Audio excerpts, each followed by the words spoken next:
On a Monday morning in December of 2001, 25,000 people, including 4,000 right here in Houston, went to work at Enron to find out that they didn't work there anymore. They had lost their jobs, and then tens of thousands more people had joined them in losing their pensions, their retirement money, their life savings that only days before had been worth billions of dollars.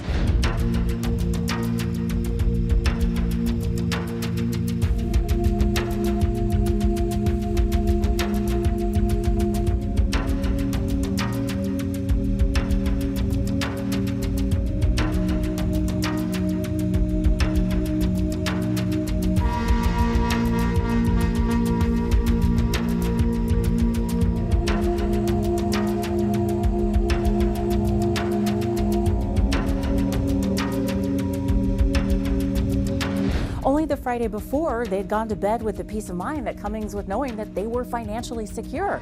They had worked hard, they set aside money, they had made investments, and they had sided with a company that seemed like it was infallible. Enron had seemingly built this empire that was immune to stock market drops, making money hand over fist when other companies would fluctuate with the market. With Enron, everybody made money all the time, no one more so than the people at the top. Analysts were telling investors to buy Enron stock, but they were also unwittingly telling them to buy into this scheme.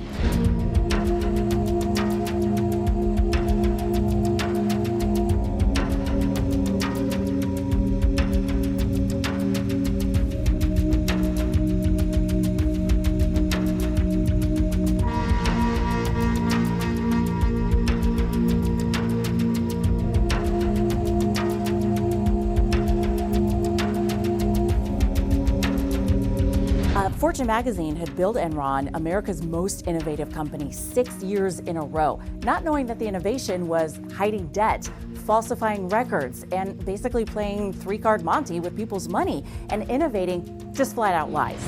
The empire, it turns out, would be built on other people's money and this willingness to just pull one over on everyone. Their lawyers, their accountants, the feds, their employees, and the investors who were left looking at bank statements that were worth less than the paper they were printed on.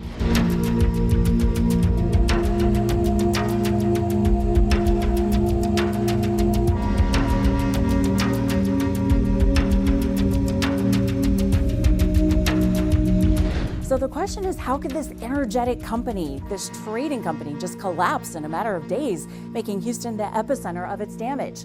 I'm Lina de Florias, and this is As We Watched. It stood as an untouchable giant among energy companies. We had a crisis here in Houston. And in a matter of months, Enron has been reduced to a shell of a company. Caught in the crossfire, these people, 4,000 workers laid off, others not quite sure about their future. I think it's just a solemn, it's just unbelievable. You don't know what to do or what to say, so you just sit there in awe. But help is on the way for the employees who've already received pink slips from the diminishing energy giant. I'm very gratified that in a meeting with the Greater Houston Partnership, we have made a commitment to work with the Gulf Coast Workforce Board to have a rapid response team on the ground in Houston within 48 to 72 hours. And those teams will begin the tough task of helping thousands of people take the next step after layoffs. What we're trying to do is put people to work, assist them to go to work as quickly as possible. In addition to jobs, Gulf Coast Workforce will also retrain workers for other industries, provide counseling, and most importantly, extend unemployment benefits an additional 26 weeks to keep Houstonians going. And if we can keep these employees here and provide the resources for them, we believe we can ride this out. In the meantime, Enron workers like Barbara Kane remain in limbo until they get the final call. We just have to keep the faith that, everything's going to work out for the best.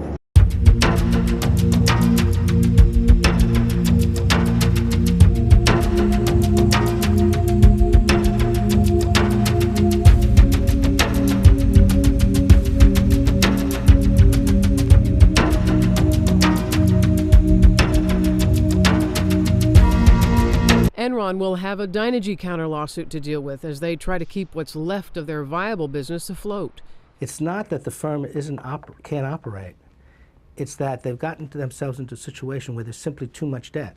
University of Houston finance professor Ron Singer says Chapter 11 protects Enron from creditors while they try to cut a deal. They need to try to restructure debt, trade it for equity in the firm, or arrange to pay it back over a longer term. That's the only way to avoid Chapter 7 bankruptcy, which means liquidation.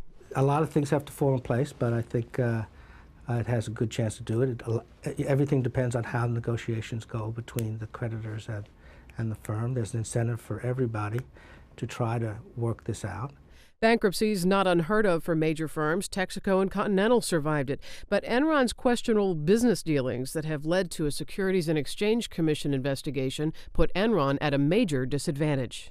I think one of the problems that Enron has is that it has lost some degree of credibility with its creditors and with its customers and its stockholders.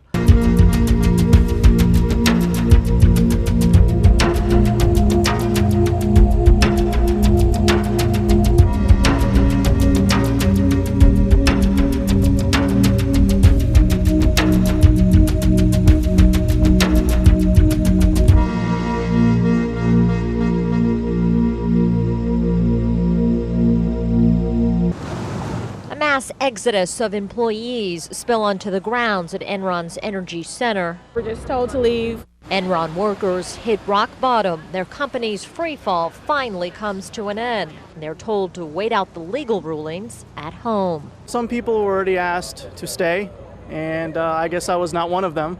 So I don't think I'll be back. I'm expecting a phone call in a couple of days. Of 7,500 in the Houston-based crew, 4,000 will not be coming back.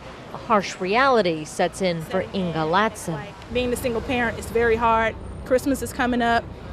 Trying to make ends meet when you don't have any ends is going to be very difficult. Some were relieved the nerve-gnawing wait is over. I'm very relieved. I'm not going to have to come back tomorrow and sit and wait for the axe to fall in my next. That was the hardest part. I've lost my pension, my retirement, no job. I don't even know if I'm going to get a severance pay. Georgie Landau spent 24 years helping to build the energy giant. She was only a year and a half away from retirement. It's like knowing someone you love die of a terminal disease and you know they're going to die, and yet when it happens, you just still can't believe it.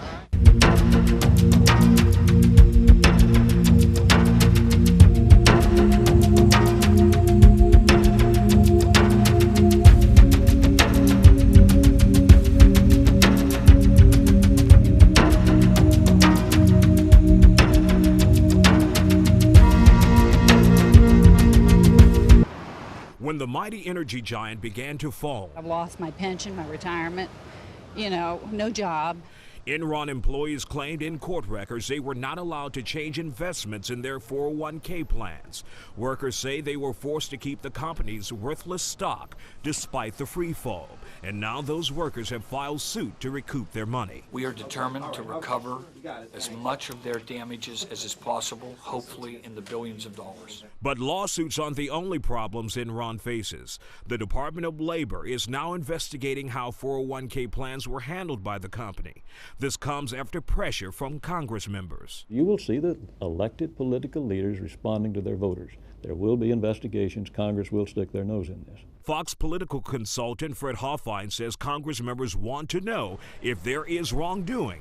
But the question is, will President Bush push for an even wider investigation? Some say it may be unavoidable despite Bush's close ties to Enron.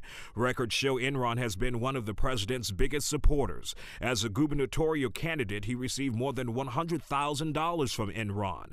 For the presidency, records show Bush received more than $500,000 from the company. I don't think that the relationships between any one guy and the president are going to control the president's opinion about something that's as big as this. We attempted to reach Kenneth Lay, CEO of Enron, at his River Oaks high-rise for a comment. His doorman said he wasn't in. Being a single parent is very hard. Christmas is coming up. Trying to make ends meet when you don't have any ends is going to be very difficult. Forget about Christmas. This woman was a year and a half away from retiring. I've lost my pension, my retirement, no job. I don't even know if I'm going to get a severance pay. Employees are getting a severance, about $4,500 each, but there are thousands who linked their retirement plan, or 401k, to Enron stock, which has lost 99.5% of its value in the last year. Those people now have virtually nothing. As an employee, you lose your job and your retirement plan gets cut by 60, 70, 80, 90%. Enron's employees who took the stock plan couldn't get out of it, even as the company began to slide. And that, some lawyers say, should not be. Lawsuits are now being filed to help those workers get their money back. We are determined to recover as much of their damages as is possible, hopefully in the billions of dollars. But Enron's bankruptcy filing protects the company from liabilities. Officials at the Labor Department say it's up to workers to read about 401ks to know the rules and the risks. I think for the most part, and I know from clients coming in here, when asked about their company plan, very few of them give you that deer, they give you the deer in the headlights stare. Well, I know I have a 401k plan. What are your choices of investments? I don't know. When's the last time you looked at it? Oh, when I was hired 5 years ago. Some workers say they knew Enron was in trouble, but that it's still a shock. It's like knowing someone you love die of a terminal disease and you know they're going to die, and yet when it happens, you just still can't believe it.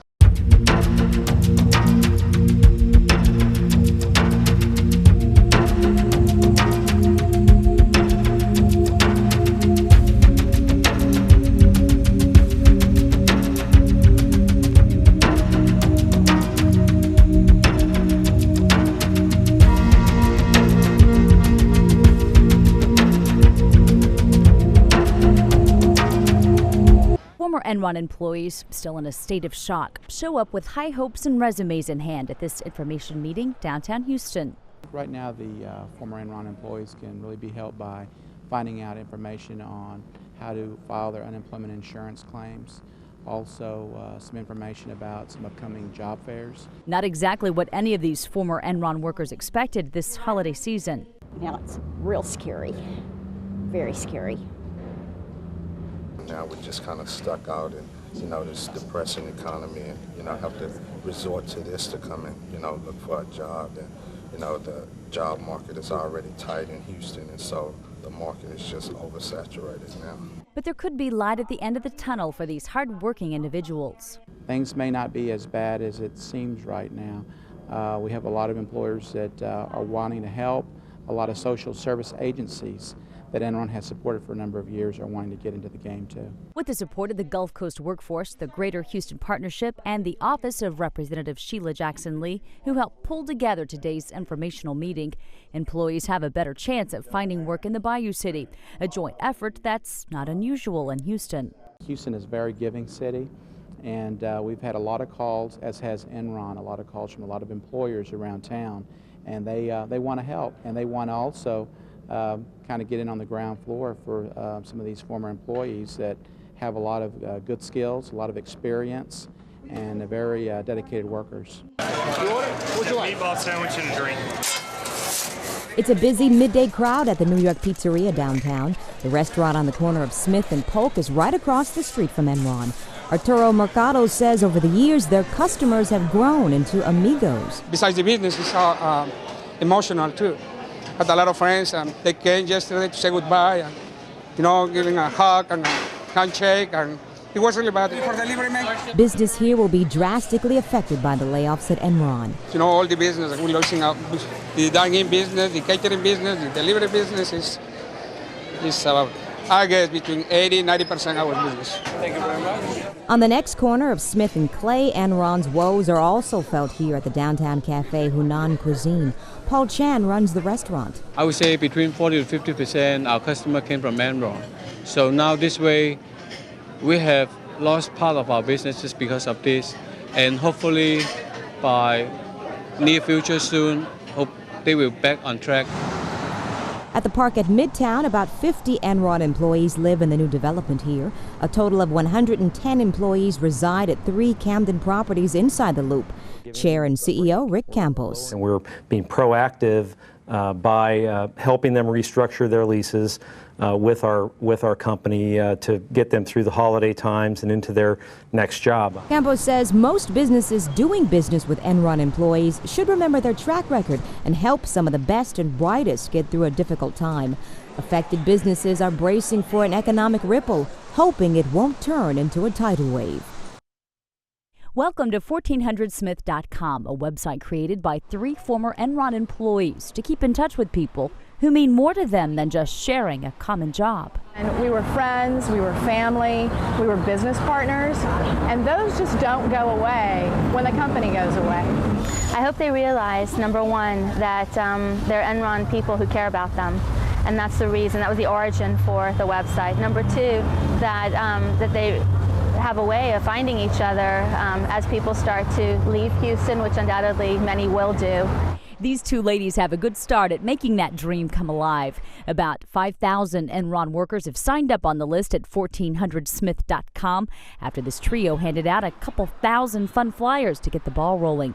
Brandon Rigney, Enron's former corporate webmaster, created the site. And I think it's very much an Enron thing to do, to jump in and have an idea and do something, and get out in front of the competition. Enronx.org is another website also created to help employees keep in touch, but its main purpose is to help those who just lost their jobs. That's the main goal, to get back on the job market. This site allows recruiters to log on and post job leads, plus gives self-help hints, such as living arrangements, financial advice, and health insurance options. More than 4,000 people have logged on to this site. Houstonians looking to make a new future as their life as they know it with Enron comes to an end. Well, there's a lot of information about the workforce, unemployment, and we're going to get the links out here. Now, information. Relocating for people that lost their homes or job opportunities. There's a lot of energy companies interested. And even financial tips.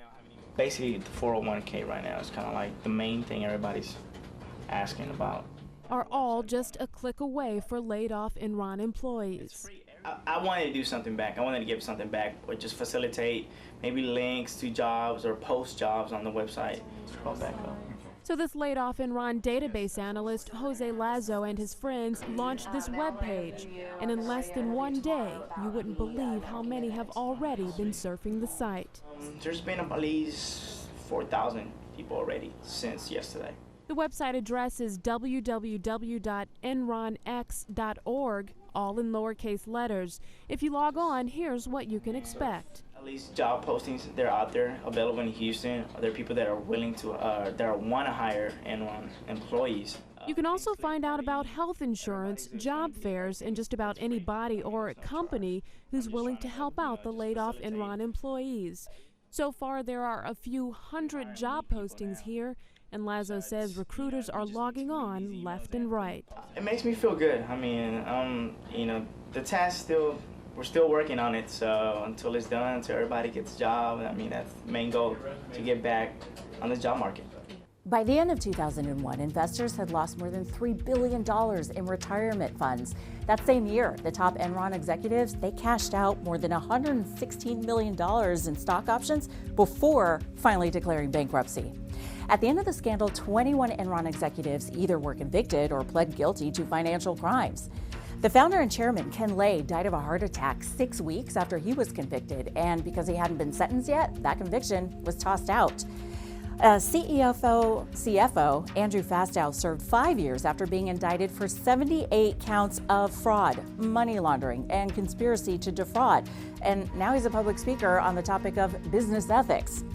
The CEO, Jeff Skilling, pled not guilty, and he paid his lawyers $23 million to defend him.